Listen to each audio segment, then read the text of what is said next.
Today's episode of Negotiate Anything is sponsored in part by Shopify, Brevo, Cozy Earth, and Incogni. Shopify is the global commerce platform that helps you start, run, and grow your business. Sign up for your $1 per month trial today at shopify.com/Kwame. Brevo is an all-in-one marketing and CRM platform to help you connect with customers and grow smarter. Get started for free or use code ANYTHING50 to save 50% on starter and standard plans for the first 3 months of your annual subscription at brevo.com/anything.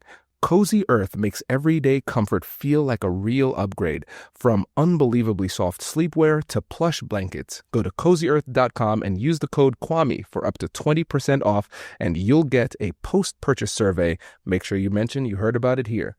Incogni helps you to take your personal data back by removing it from places online where it shouldn't be, helping to reduce your exposure to scams and identity theft. Use code ANYTHING for 60% off of an annual plan at incogni.com/anything.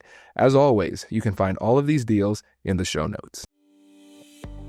Hey, I'm Kwame Christian, and you are about to step into the world of Negotiate Anything, the #1 negotiation podcast in the world, where we teach you how to make difficult conversations easier while getting more of what you want in the process. Each episode is packed with practical tips and strategies from the experts. We delve into negotiation, conflict resolution, and leadership skills that are crucial in both business and in life. Whether you're closing a deal, managing a team, or navigating personal relationships, Negotiate Anything provides you with the tools you need to succeed. Our conversations are real, relatable, and most importantly, rooted in practicality. So if you're ready to transform your conversations and elevate your negotiation skills, join me on Negotiate Anything. Subscribe and listen on Apple Podcasts, Spotify, or wherever you love to listen. Let's make every conversation a winning negotiation.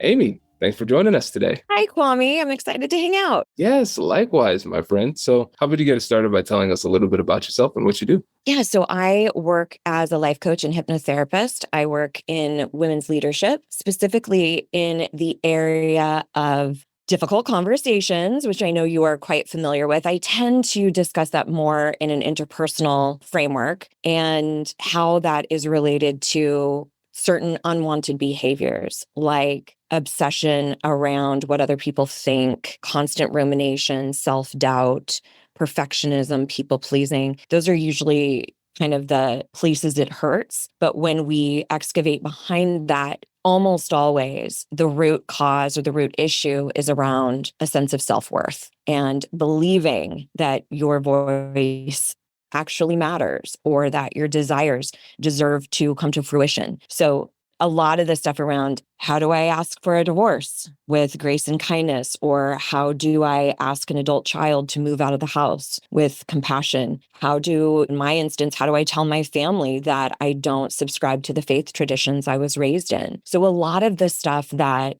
culturally our society kind of says, oh, you can't do that. You can't say that. You're not allowed to do that. Oh, you're going to hurt that person. And really looking behind that and figuring out, okay, is that a belief system that I've been kind of grandfather or grandmothered into without my consent? And there are a lot of social stigmas like that we have adopted as beliefs without our own consent. So what does that look like when we can actually be a fierce guardian of our belief system and then live into it? That is powerful. And Amy, one of the things I love about this already, I mean, we haven't even gotten into the content yet, but already your approach to self-advocacy, speaking up, standing up for yourself, and people-pleasing, it's a very unique methodology and approach to it, because I think that people just think about it in terms of, I need to do this thing, but right now I'm not doing that thing, whatever it might be, saying something at all, or being effective in the way that you communicate things. And so I think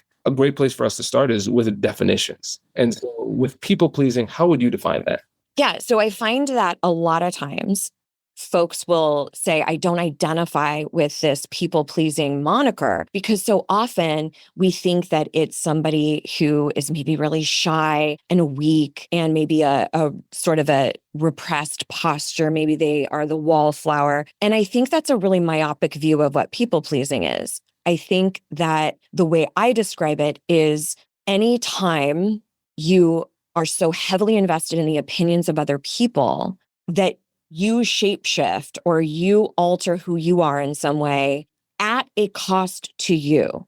And when I've come up against folks who are like, oh, I don't really think I'm a people pleaser because I'm, in a CEO role, or I'm very high achieving, or blah, blah, blah. And then I'll say, yeah, but do you ruminate and think a lot about the opinions of others? And they'll go, oh, yes, absolutely. And I'm like, well, then welcome to people pleasing.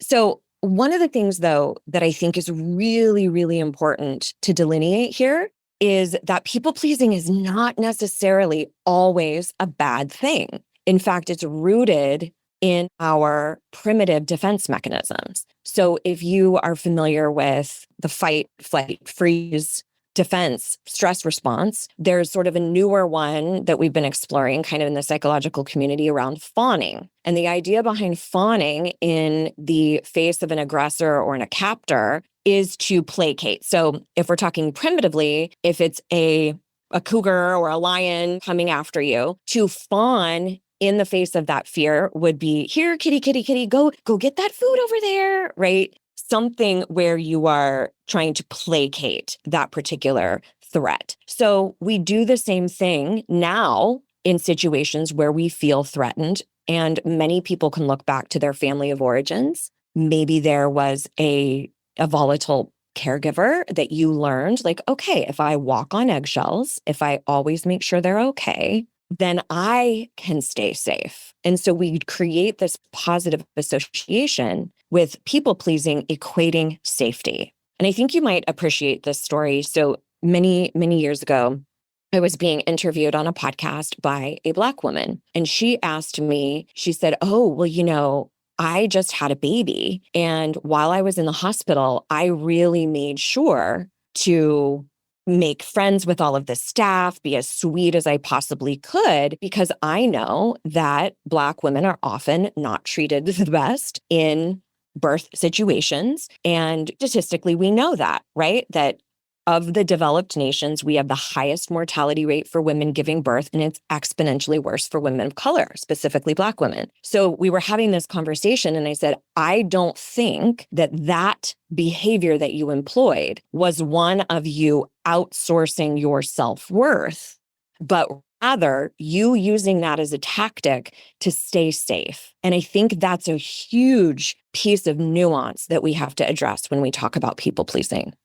Amy, we have had over 1,200 episodes of the podcast, and people pleasing is a major part of what we talk about. People pleasing is a major part of my origin story, and I've never heard it described in this way. And it is really. Yes, it's such an incredible, nuanced approach because you have brought clarity and also necessary complexity to a very sophisticated issue, right? Because I think a lot of times people just think about it from the perspective of, all right, I am putting other people first at my own expense. It doesn't feel good. I'm not getting the outcomes I want. That's people pleasing. How do I address this? But you've actually brought up some points where, hey, this is essentially a life strategy that is utilized either intentionally or unintentionally. And there are some times where intentional usage of this is actually the right strategy. And the story that you gave is incredible, which also makes it more complex because now we recognize that we need to bring a higher level of self-awareness into this analysis and then determine whether or not our behavior is serving us in the moment. And then it'll help us to determine our actions going forward.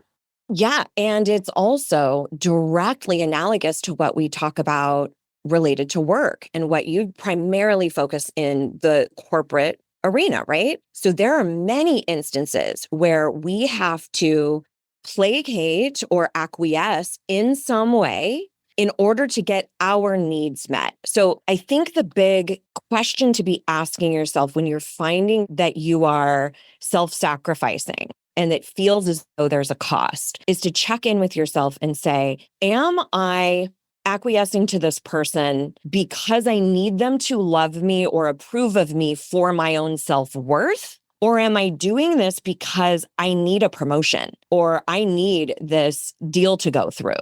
Or, right? So that all becomes a completely different motivating factor. And I think that we cannot ignore the fact that people pleasing is rooted in defense, in taking care of ourselves. So one of the other examples that I've used is I identify as queer. If I'm in a scenario where people are very heavily anti-LGBTQIA, that's probably not the time for me to be waving my rainbow flag and telling them how wrong they are. I might need to bow out, not use my voice in that moment in order to stay safe. And that could absolutely happen in various situations in the workplace, depending on how invested you are in promotions, deals going through, the boss liking you for your own benefit versus I need them to like me or else I'm not valuable or I'm not worthy, where it's tethered to your worthiness. First of all, happy Pride Month. Thank you. And second of all, I love this because, and tell me if I'm summarizing this correctly, when we're thinking about people pleasing that is, let's say, maladaptive versus the people pleasing that adaptive, we should focus on the perception of worth and value. And if we are outsourcing our perspective and perception of our self-worth and value and putting that into the hands of other people, then that's problematic because we are giving away our power. But it's adaptive if we recognize, no, I still am a valuable human regardless of what anybody thinks. I just recognize in this situation what is safest and most strategically sound is to utilize people pleasing in this moment. It's not my only strategy, but in this moment, after doing an analysis, I recognize this is the best for me. And it comes down to whether or not it's rooted in self-worth or rooted in something a little bit more tangible and legitimate. That's right. That's absolutely a great assessment. And I think we can't talk about this whole concept without talking about emotional intelligence, because when somebody doesn't approve of you or doesn't like what you said or what you brought to the table, that will have a subsequent emotional reaction. We will feel something in the face of that. Most of the time, our emotions will then dictate our behavior. That's when we start groveling or maybe kissing ass a little bit more or whatever. And it's in those moments when we're catching our behavior and going, wait a minute, what is this motivated from? Is it from a place of self-preservation, or is this from a place of I don't feel worthy unless I get this approval? And I have a sort of an analogy that I would love to share that I use when I'm speaking and sharing this with my students and clients. And it's this idea that we're essentially a house, right? You want to think about yourself like a house, and you have all of these intricacies and different rooms that make you totally unique. Some of these rooms you don't want anyone to see. And then you're like, oh, check out this gorgeous great room that I have, the stuff that you allow everyone to see. But it has its own unique value already as a house. And then we will have people who will drop off various things on the porch of our house. So we'll have folks who might drop off a giant pile of shit, let's say. Now, it's up to us to decide if we're going to bring that into our house or not. What that symbolizes is all of the things that we would term a negative emotion. I don't really feel like emotions are negative because they're just messaging. They're just there to say, hey, bitch, pay attention. And that's exactly what's happening when we get passed over for a promotion. Somebody doesn't sign the contract. Somebody asks for a divorce. A child says they don't love you. Those are all emotional experiences that hurt. And it's our choice in that moment to go, okay, I'm going to take that in and allow that to sully my house, or I'm going to say, I'm not currently accepting any piles of shit. I recognize that being broken up with, being passed up for a promotion, whatever, is going to carry human emotion. That sucks. That doesn't necessarily mean that I suck. Now, conversely, you will have folks who will come and leave a gorgeous gift on the porch of your house. These are like all of the experiences that we have that carry a more comfortable emotion: euphoria, excitement, bliss, fun, adventure, all of these other different elements of the emotional spectrum.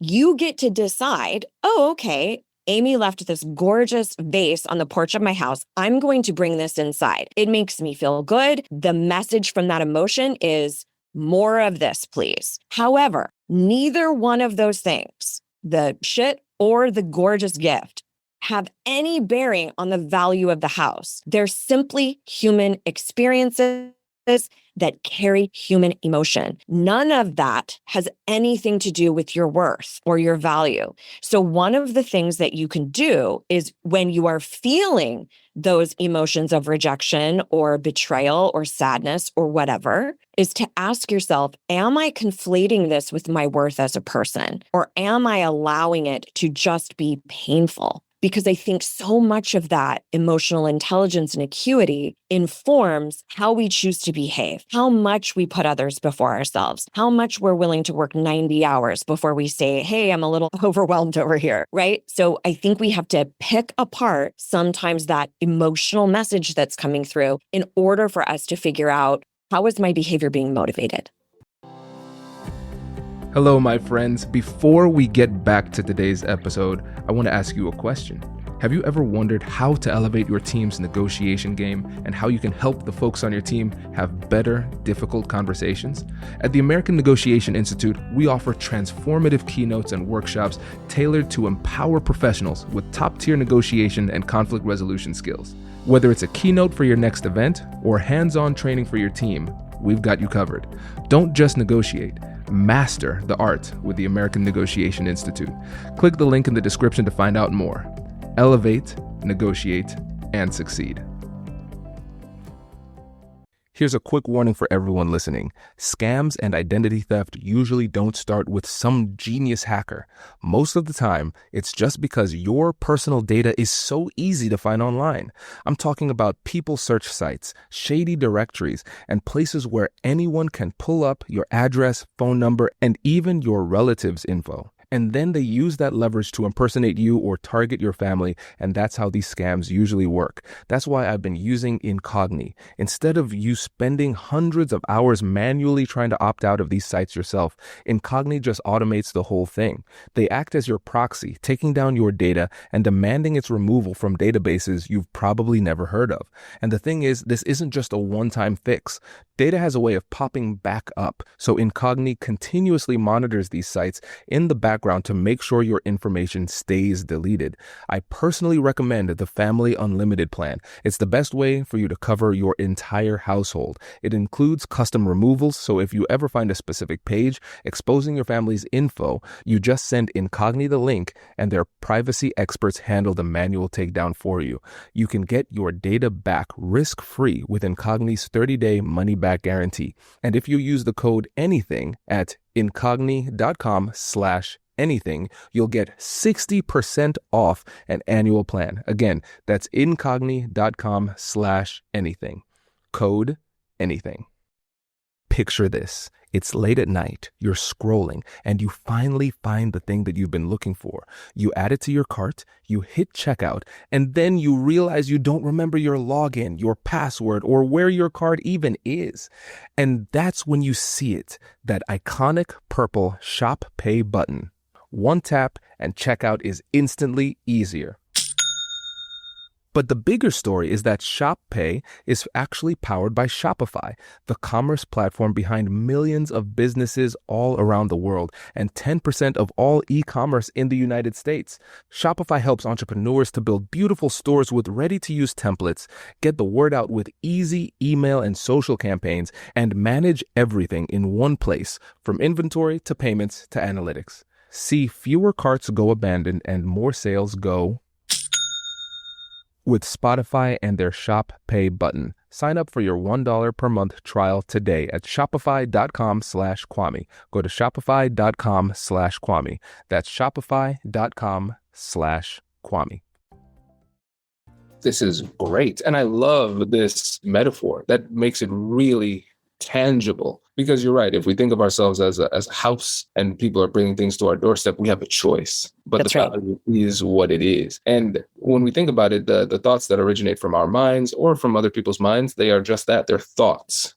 That doesn't necessarily mean that it's true. And the emotional intelligence that's required starts with that self-awareness of recognizing, hey, something has shifted inside of me emotionally. What is that? Okay, it's a tough situation and my feelings are hurt. That is human. That is natural. That is something to be expected. However, it becomes more problematic and then maladaptive if it's a situation where I don't just feel bad. I also feel like I am worth less than before as a result of what somebody did or said to me. And it takes, again, a lot of practice. This doesn't happen innately in most people. It takes a lot of work to be able to have this level of emotional intelligence and then make that choice knowingly.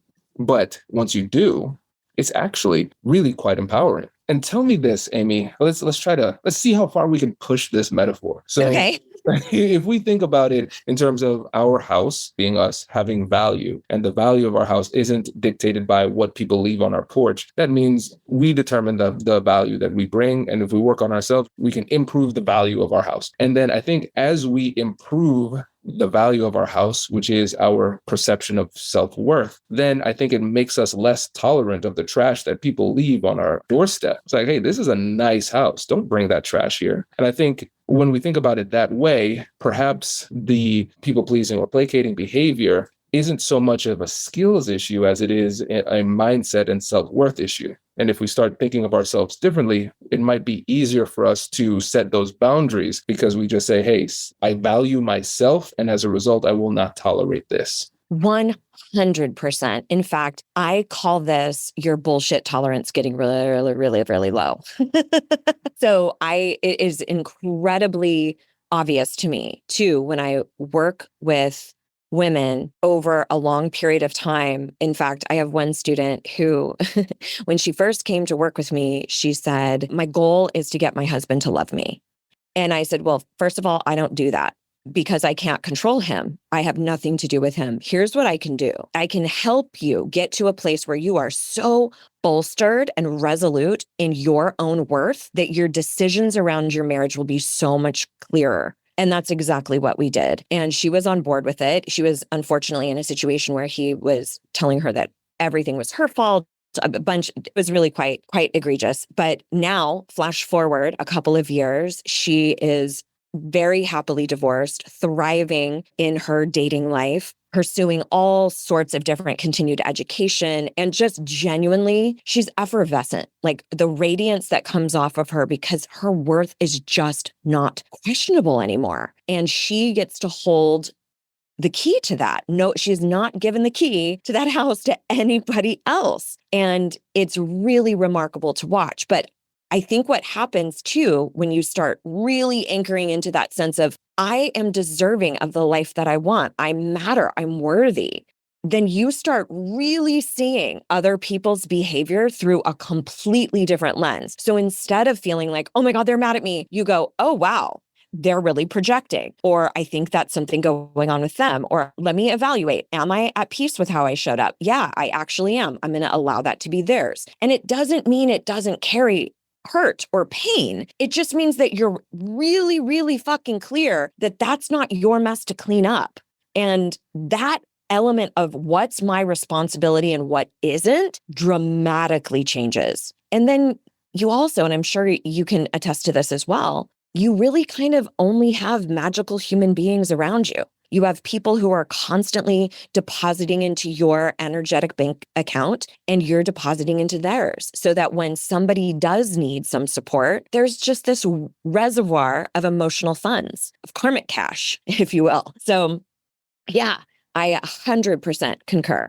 Oh, this is so good. And you're right. As you start to see yourself differently, you will start to attract the people who respect you in the way that you deserve to be respected. You'll just become less tolerant of that. And I love the fact that you said, what, as a question that we'll ask ourselves, what's my responsibility and what isn't? It's the classic stoic mentality. I'm going to control that which is within my control, which can, when you start to actually do this analysis, it's equal parts scary and empowering. It's scary because you recognize just how little is within your control, but also empowering because you recognize what is within your control. And then you say, hey, I'm just going to keep my stuff together. I'm going to handle my end, and then I'll let the chips fall where they may, because that is my only option. And one of the things I always say on the podcast is that negotiation isn't the art of deal making, it's the art of deal discovery. I'm going to try to figure out whether or not there is a deal to be made. I'm going to work with the other side to figure that out. And now in these situations, we can recognize that, hey, I'm not here to try to get an agreement with everybody. I'm not here to be in a relationship with everybody, a friendship with everybody, or in business with everybody. I want to be in business and relationships and friends with the right people. And once you adopt that mentality based on your self-worth, then that becomes that baseline. Because as you start to feel better about yourself and feel more confident and feel more worthy, then you're going to say, I'm not going to tolerate anything that falls below this baseline. So essentially, it's like carrying a psychological BATNA, best alternative to a negotiated agreement, with you all the time. Because in a traditional negotiation, if I'm negotiating, I'm going back and forth with the other side, and my plan B is better than what is offered here at the table, I can easily say no because I know I have something better. And here, when we have our self-worth at a higher level, I can easily say no to bad behavior from somebody else because I know I am worth better. And so you'll start to see your life start to shift because, like you said, with the example with the woman that you were coaching, your decisions will change based on that new self-worth. You'll be able to set boundaries in the right places, create agreements and relationships in the right places. And as you keep making those decisions over time, now you find yourself a few months, a few years into the future where the entirety of the people around you and your life circumstances have changed, but it starts from the inside out. And I think a lot of times people make the mistake of saying, oh, this is just a skills issue. I'm having trouble saying no. I need to learn how to say no. I think what we're recognizing here is we have to learn why we are struggling to say no. And that's where it starts. Yes, I would yes and you about that, because I truly believe that we have sort of a bevy of different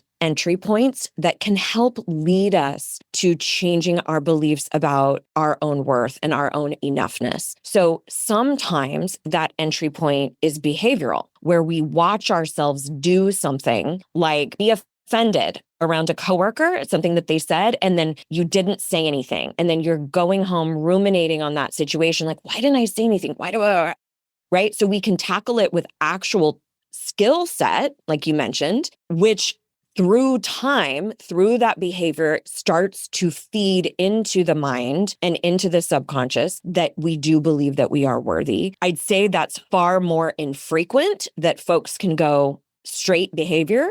You can also go through an environmental entry point of like, am I surrounded with people who, whether it's in my family structure, whether it's in my workplace, those are the places we spend a majority of our time. Are those fostering my self-worth? Are there boundaries that I might need to establish there? And then the big internal entry point, I think, is both the conscious faculty of the mind as well as the subconscious. But what we don't know, what we don't realize when we're beating ourselves up like crazy is that all of our beliefs are housed in the subconscious part of the mind. So depending on who you talk to, our conscious faculty of the mind is about 5%. Subconscious is 95. All right. So 95% of our mind is beneath our consciousness and it is running the entire show. So it registers things that are known or unknown. So if we have a known positive association with people pleasing, let's say, in that subconscious part of our mind,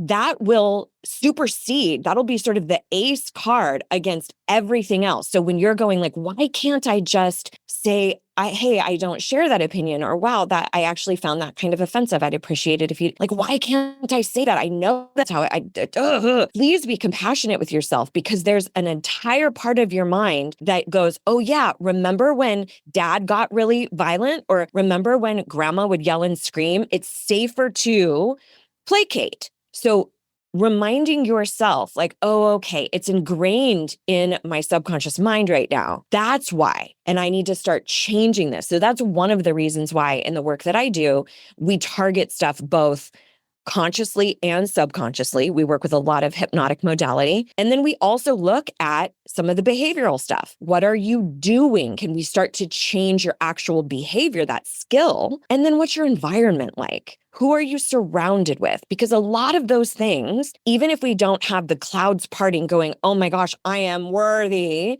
we have so many other things that we can start taking action on. We can start taking a little bit more distance from that family member who is always trying to take the money out of your proverbial account, your emotional bank account. We can start to speak more kindly to ourselves when we look at ourselves in the mirror. Like, there are a lot of things we can do, but I think we expect that we're just going to automatically have this belief shift and we'll magically be imbued with enoughness or worthiness. And that's not typically how it works. So I think you can use the skills as an entry point, but you do eventually have to really look at what does this mean then? What do I believe about who I am? So I think it's all quite tethered together. Amy, this is incredible. I wish I would have known you over a decade ago. This is great because let's run through this, because the entry points, I think that's really instructive, because sometimes it can be a behavioral shift. You do it through skills. Sometimes it's changing your environment and the people around you. And sometimes it's through the mind, whether subconsciously or consciously. This is brilliant. And what's funny is, just speaking from a place of vulnerability too, with the response that I gave previously, I recognized I'm trying to protect people from the pain that I went through. I was purely skills. That's how I did it, how I overcame people pleasing in myself. I found myself in a negotiation course, and then I recognized there was a path forward. This is a skill that it can actually be learned. So I forced myself to be able to make the right read with the skills of negotiation. I could say, okay, I know what I want. I know what I need to do. And I know deep down inside, I am terrified and petrified. I don't want to do it, but I know it's the right read. So I'm going to force myself to do it. And so I did it purely through skills. And now I recognize, oh man, I could have just felt better about myself. And maybe that would have been better. So I really appreciate you pausing and pointing that out, because I think that is a really powerful insight. Well, I think it's dependent on, does that acting as though, right? Like you were going into these negotiations acting as though you were confident or acting as though you believed in yourself. Sometimes that can be the vehicle to eventually genuinely believing in yourself. So if you're familiar with the TED Talk by Amy Cuddy, where she talks about the difference between our physical geography, what we do with our body, compared to how we feel internally, she found that we can take different postural stances, like a Wonder Woman pose or a victory pose, like when you cross a finish line. If you move your body in those ways, her research found that you can actually cultivate the emotional feeling of confidence. So I think the point with you is looking at, if you are acting as though you are fully embodied in your worthiness, but you are still struggling internally, now we need to keep going on the path towards making it intrinsic and like a part of you, a part of your DNA. But I do think that there are some folks who can act as though, walk into a room like, okay, how would I carry myself if I believed I was a bad bitch and I was going to handle this? Like, how would I show up? How would I carry myself? What would be the tonality of my voice? Sometimes that can foster a deeper sense of self-worth. I've also seen this happen, and I'm curious if you've had this experience, through environment. I think that the way in which my husband has been able to see me, actually see the beauty in me and my worthiness and the different elements of who I am, helped me believe in myself, right? Now, it's a problem if we stop there and I'm always fighting him against what he sees in me, but it can be. Are you ready to take your business marketing to the next level? Meet Brevo, the all-in-one CRM platform to help you connect with customers, boost engagement, and grow your business smarter.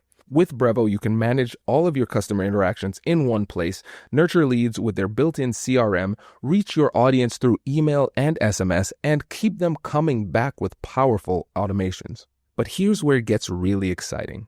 Meet Aura, Brevo's AI assistant. Aura helps you to craft smarter campaigns by suggesting personalized content, optimizing send times, and even analyzing performance data to help you improve your strategy in real time. It's like having a marketing expert on your team 24/7. And of course, Brevo offers advanced analytics, seamless integrations, and AI-driven personalization. Everything that you need to create multi-channel campaigns that hit the mark every time. And of course, Brevo offers advanced analytics. Get started for free today. Use code ANYTHING50 to save 50% on starter and standard plans for the first 3 months of an annual subscription. Just head to www.brevo.com/anything and take your marketing further with Brevo and Aura. All right, let's talk about something that's actually a negotiation skill. Taking care of yourself before you show up to negotiate with anybody else. Because if you're tired, stressed, and running on fumes, you're going to make worse decisions. Period. And that's why I'm a huge fan of Cozy Earth. Cozy Earth's whole mission is to elevate the everyday with obsessive detail and better materials so you can feel it immediately. Their bamboo pajama set that's made from viscose from bamboo is unbelievably soft. It drapes really nicely, and the classic cuddle blanket, that thing is dangerous because once you wrap up in it, you're not getting anything done. It's plush, it has a comforting weight, and makes your home feel like a reset button. And here's the best part. It is completely risk-free. Cozy Earth gives you a 100-night sleep trial and a 10-year warranty, so they really stand behind the quality. So this month, show a little extra love to someone you care about or yourself. Go to CozyEarth.com and use my code Kwame for up to 20% off. And if you get a post-purchase survey, make sure to let them know that you heard about Cozy Earth right here. A vehicle, an entry point to help you go, oh yeah, dude, I actually agree with you. You're right. I am kind of awesome. So I think, again, we can have various types of journeys. It just depends where you are at internally. And what I'm hearing from you is that even though you were acting as though you were super confident and ready to go, there was still an internal piece that needed unlocking. And so then we shift that attention there and really look at cultivating that.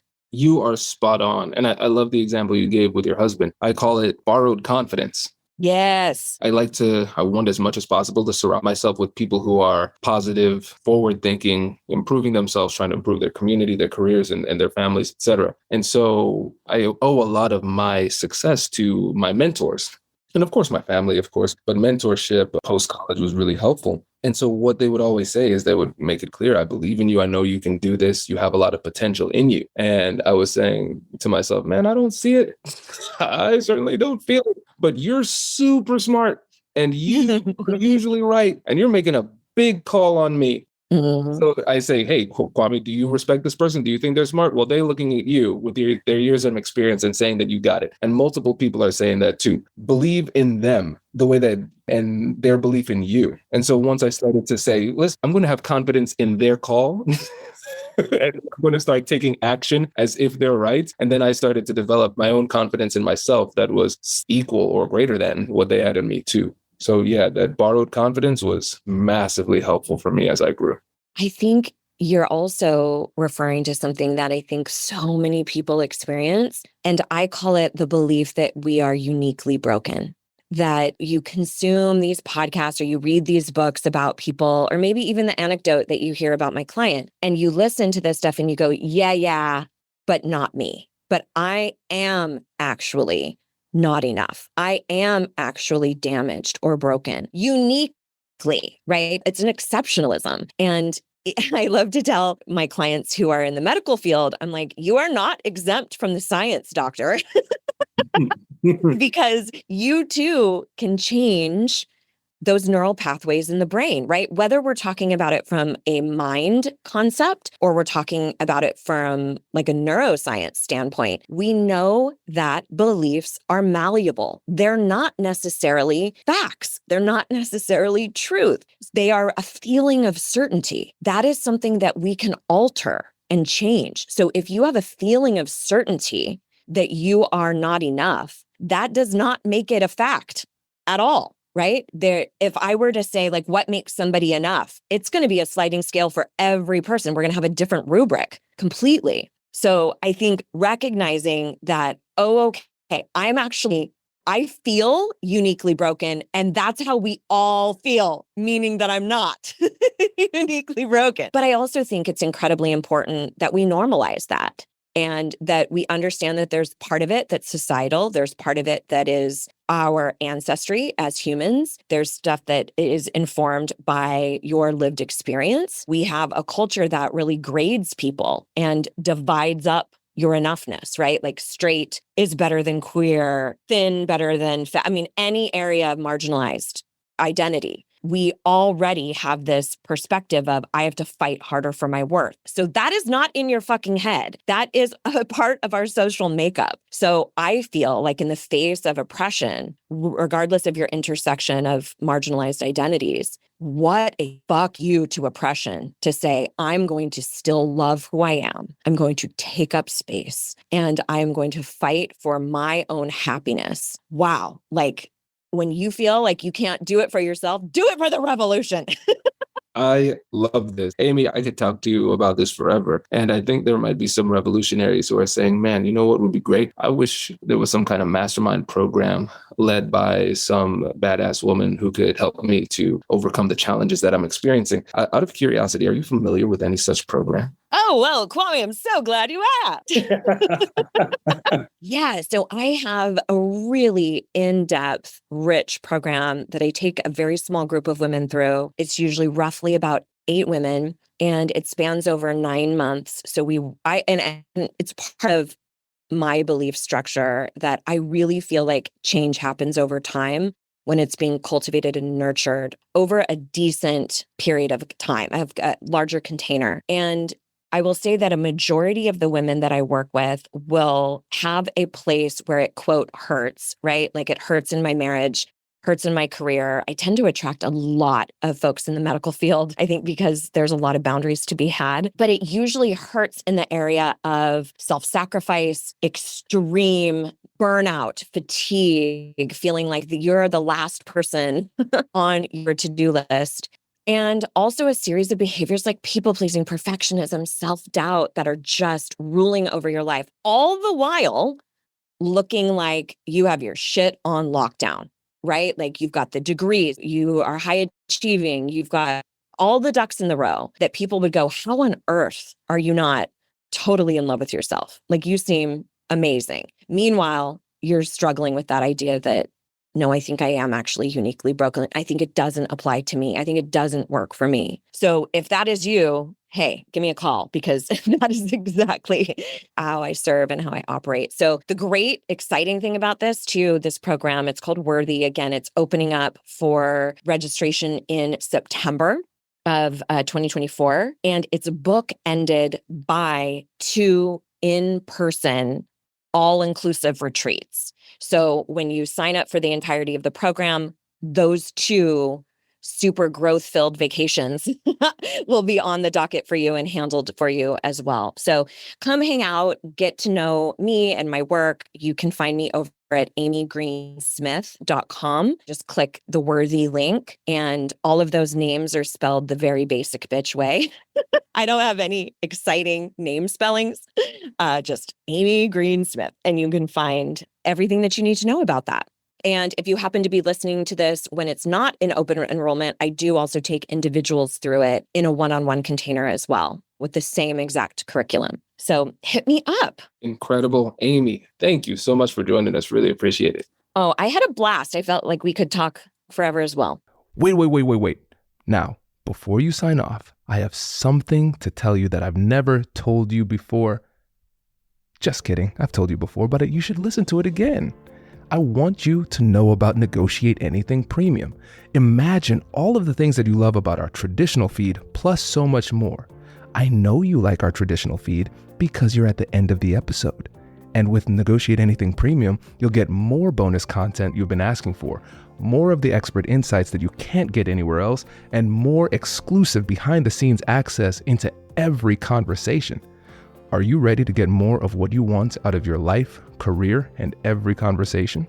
With Negotiate Anything Premium, you'll have access to more high-level, custom-designed content and insights, giving you the tools you need to negotiate higher salaries, better deals, and better relationships in your life and career. Once I had a listener share that Negotiate Anything helped her to negotiate a $53,000 raise. Could this be you? What would that mean for your life? I've seen firsthand the impact this model has had on my life and the lives of my corporate clients, and I am confident that it can do the same for you. Are you ready to negotiate more of the best things in life? Click the link in the show notes to learn more. I'll catch you later.